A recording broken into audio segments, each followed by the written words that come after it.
Things just got intense. Last time on Son-in-Law Discord,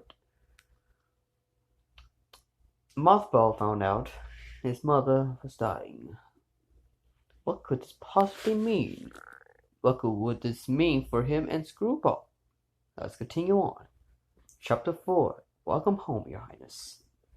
Nothing to really say about this chapter, just that I'm surprised with how much feedback the story's gotten so far.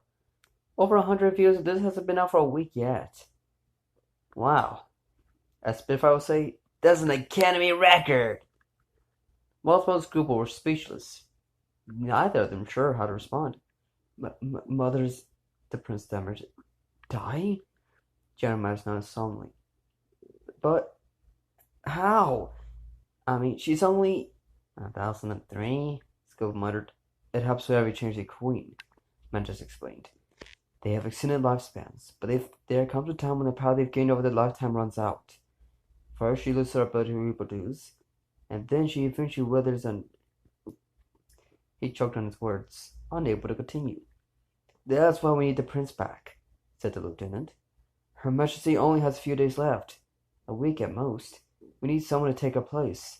But Matthew's a traitor, Screwball pointed out. He left you guys. Why would you want him as your king? Because he's the only royal changeling there is, Match replied. Well, the lieutenant shrugged. Aside from... Shush! The general hissed. Malta raised an eyebrow. What? Which is Papa's meant to say, aside from my queen. But the lieutenant's paused when his superior gave him a warning look. Right, Bombers piped. Aside from my queen. You know, until she dies. They get it, Mantis snapped. The point is that despite Prince Malta's past treachery, he is still heir to the throne and must return to the hive. Scribble scowled as she stood protecting from her fiancé. Heir to the throne or not, Malta's not going anywhere with you. You don't understand the gravity of this situation, girl. Gravity schmavity. I defy gravity. Screw it, he's right, Malta whispered. She turned to him in disbelief. Excuse me? Just let me explain. Thank you, Your Highness. Mantis huffed, still glaring at Screwball. The changelings must always have a royal in charge, as they are the only ones that can reproduce. The prince must keep the changeling line going. If not, then our species will eventually become extinct. Screwball's expression softened as she looked back at Mothball. Is this true? The prince nodded. The changelings must always have a ruler. As much as she does like the changelings, Screwball knew Mothball wouldn't want to be responsible for their extinction. He'd be the only one left of his kind, and she knew how difficult they could be for someone. Hey, nice gem! Lieutenant Bums exclaimed when he noticed Screwball's ring. So you two engaged now? Yeah, Screwball uttered. Good, then we'll have no queen already. What? She turned to her fiancé. Mothy, what's he talking about? Malta rubbed the back of his neck awkwardly. Well, you see, while male royals are fertile, they can't give birth. She tilted her head. Then what exactly were you planning to do once you took the throne? The prince bit his lip. He really didn't want to talk about changing reproduction with his fiancée right now. Well, my mother told me that I had to find a queen, and... Well, her sparrow eyes widened. Are you serious? Me, queen of the changelings. My dad'll kill me. After he kills you. There's one more thing you should know. There's more? See, the queen also has to be able to reproduce, she gulped, asexually. And she has to be able to give birth to a whole colony. And the only way for her to do that is if she's a changeling. Screwball blinked. What are you saying? He looked down as he rubbed his foot together awkwardly.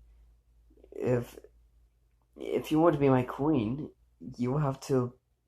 He gulped again and said the next sentence quickly. You have to be turned to a changeling. He tried to say so he wouldn't see her reaction. What? Why couldn't you guys have told her? Multiple muttered to the soldiers. But me, changeling, how do you even do that? It's a very delicate procedure, Mantis explained, and it's only done under the direst of circumstances. It can only be used as on a pony, however, since they are the closest to our species. She crossed her hooves as she glared at the general. If that's true, then why are you wasting time with Mothball when we can just turn some random pony into your queen? Because the spell can only be cast by a royal, Bumps answered. I mean, come on. Don't you think we'd have a lot more royals if any old Churchy could make one? And Her Majesty is too weak to cast it, Mantis added. It's been 5 years since Mothball left, Scribble pointed out. If she needed an heir so bad, why didn't she try doing something like that before? That is none of your concern. Look, we don't have time to argue. Whether the prince accepts it, the queen demands his presence. If you don't want to part with your fiancée, Miss Screwball, you are welcome to be our next queen. The general said this with a grin. If not, then I suggest you leave and let us carry out our orders. Let's go put her hoof around Mothball. Where he's going, I'm going. Besides, I'd like a talk with this queen of yours. The general sighed. So be it then. Follow us. The soldiers' wings buzzed as they took the skies. Mothball looked at Screwball worriedly. Screwy, you don't know what you're getting into. The changelings, you just let me handle them, she said firmly. We'll get this sorted out, even if I have to flood the hive with chocolate milk. She flew up to the soldiers and Mothball sighed as he followed her. He had learned over the years that there was no use arguing with the Prince of Chaos. It was a lost cause. A lost cause indeed. The first out of the flight was spent in awkward silence. General Mantis and Scribble kept glancing at each other in disdain. Lieutenant Bumbles was too afraid to speak, and that he might anger his boss. And Mothball was deep in thought as he watched the ground.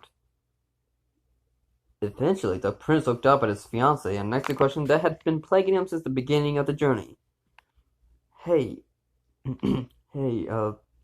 would you really hate being queen of the changelings?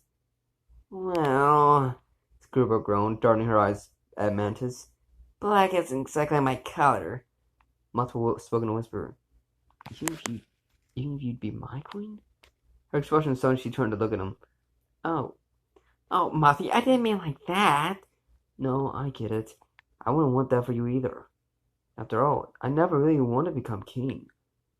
Besides, he gave her a small smile. I like you just the way you are. Scribble smiled back and then frowned. How are you feeling, by the way? You know, about your mom?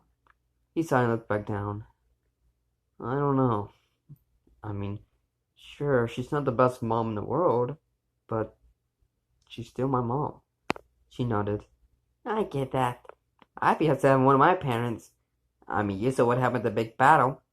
Thanks to your mother, she whispered in her head. I just never thought, Mothball stammered, his lips quivering. I mean, she's lived for such a long time that she let her hoof on his back. It'll be okay. We'll get through this. She decided to change the subject. You know, I've never been to the hut before. Aunt Twilight told me it's like this dark castle with surprises behind every door. Talk about chaotic. You're thinking of our own temporary home in the forest Leota, the general interjected. That was shortly after our defeat in Canterlot. After Twilight Sparkle and her friends foiled our plans, he coughed yet again. We had to move base back to our old hive, which we still occupy today. Oh, good, Scribble sighed. I was worried we were going to be flying for hours, because the forest Leota is super far away. Actually, we're almost there, Bumbles piped. He glanced down and saw that they were flying over a forest of black, leafless trees that might as well have been dead. Sheesh, Screwball cringed. Every phrase is livelier than this. Now you know why we usually hunt outside our land, the general grunted. Screwball looked back up and gasped. Holy moly! What she saw was a giant green beehive structure with tall, lopsided towers sticking out of the top. Sweet chocolate bunnies, that thing is huge! She exclaimed. General Mantis rolled his eyes. What you expect from a colony made up of 20,000 changelings? Her eyes went as she turned to Mothball. Jeez, your mom's been busy.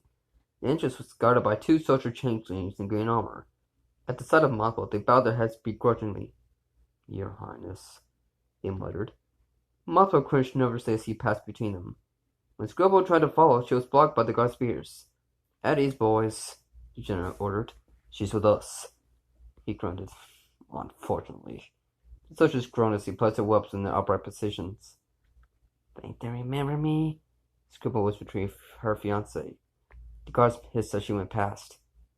Probably, Mothball muttered. Screwball gawked at the interior of the hive. The walls contained thousands of hexagonal alcoves resembling honeycombs, changelings of all shapes and sizes bustling from here to there. In the center was a narrow green tower that she figured to be the queen's quarters. Wow, Screwball uttered. No wonder you call this place a hive. She touched the green wall. What is stuff made of anyway? Crystallized mucus, Lieutenant Bombus replied. Ew! She cried, retracting her hoof in disgust. Is that the same green stuff you guys use all the time? Yeah, what of it? She looked at Mothball in disbelief. There are some things about me that are better left unsaid, he murmured. Let's move along, shall we? General Mantis demanded. He led the group to the center of the hive and held up his deformed hoof. Wait here. He slowly opened a dark green door and shut it quietly. After a minute, he opened it again. Her Majesty will see you now. Scrubble took Mothball's hoof. You ready? He took a deep breath. Yeah. They walked to the doorway together, and the sight made Mothball sick to his stomach. Crystal was lying in her black, king-size canopy bed, several changes keeping vigil at her side. They ranged from drones to nurses to soldiers to workers. Mothball rarely saw his mother without her crown. He was sitting on the table beside her. Her black skin was pale. Her cobweb-like mane was practically couples now as it spread lifelessly across the pillow, and her hooves lay heavily on her stomach. Even Scribble was uneasy as they slowly approached the bed. Neither of them had ever seen the queen so vulnerable. My queen, Mantis whispered. Your son. Her eyelids slowly lifted and a lump formed in Mothball's throat. The eyes that used to strike fear in Pony's heart were now glassy and devoid of emotion. She slugishly turned her head to look at him. Ah, my son, she said, her voice weak and cracked. So you've come home. My, how you've grown. Mother, Mothball uttered. What happened to you? She shrugged slightly. My time, I guess. She lifted her head slightly. She caught sight of Scribble and growled at her. I see you brought the Heaven with you. Scribble scowled. Nice to see you too, Chrysalis. So you two are still together. The queen's eyes moved to the ring on Scribble's hoof. Oh, I see you've taken relationship a step further. Oh, well. It would certainly be interesting to see a changing queen with chaotic powers. Shame I won't live to see that. Listen, you, Scribble hollered, holding up her hoof. I won't be queen of your discussion race, even if I... Something changed his out of threatening tone. Martha grabbed her hoof and whispered, Screwy, we need to talk. He dragged her away from the bed. She stared at him in disbelief. You're not actually going to stop with this, are you? She demanded. They resent you enough already. Wilford warned, glancing back at the changelings. No use making it worse. But, hey, I've had to put up with your family. Now you have to put up with mine. Just let me do the talking. She looked at the changelings and then back at him. Eventually, she sighed in defeat. Fine. They returned to the queen's bedside. Screwball staying behind her fiancé. Mother took a deep breath and faced his mother. I don't want to be king, Mother. Chris groaned. I didn't think you would. You were always weak-minded. Pity. You were such a talented young changeling. Why, you were turned into adult bonus by your 14th year. Unfortunately, I was unable to reproduce a new heir. It would be best if you accept the throne, son. You wouldn't want to bring entire species extinction, would you? Don't try to guilt-trip me. I'm aware of what's at stake here, Mother. My. You've certainly gotten more assertive since you left. You sure you don't want the throne? I'll even give you my blessing to marry the spawn of chaos. I'm not changing anything about her just so we can get married. Well, the options are that you turn her into a changeling and marry her, or marry somebody else. Either way,